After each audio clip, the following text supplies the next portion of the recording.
Hi, Chris here from katesgarden.com, and I got a really great question from a teacher. She's wondering how she can incorporate a compost thermometer in her science class as an environmental project.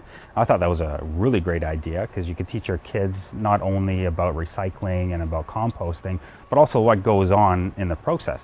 So my answer is several ways to go about doing this. You want to get your students, well involved. So you could teach them about the greens and the browns that go into to make compost happen. I explained that in another video, but what you could do is greens would be like you think anything wet and fresh. So like fresh leaves, fresh grass clippings, your kitchen scraps. Those are all green materials, like nitrogen-rich green materials. And then you need browns, which are old leaves, old grass, twigs, small pieces of wood, shredded cardboard or paper, hay, and straw. So those would be your browns. So you can get your kids to collect those either from home or elsewhere and bring them to school, and you can start creating your compost pile.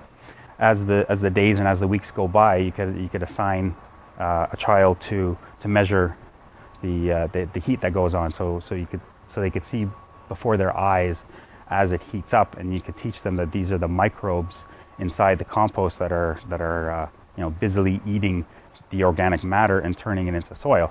And you could also throw worms in there as well, and you could show them that. So you could show them the process of all the organic matter being turned into soil.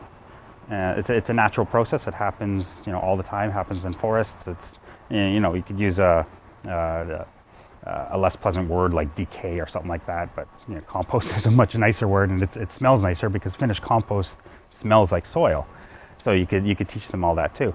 Getting back to worms as well, you could even do worm farming, where you could collect a box, put special soil and special materials in, and you could actually buy red wiggler worms, and you could have that process happening as well. So you could actually do that inside your classroom. So there's a bunch of different techniques, and it's a great way to teach kids about recycling and composting and gardening as well. If you have a school garden, then obviously when the compost is ready, you could have them put it into the soil and mix it in, and that's a great teaching tool as well. So thanks for the question. It's an awesome question. Happy composting and happy teaching.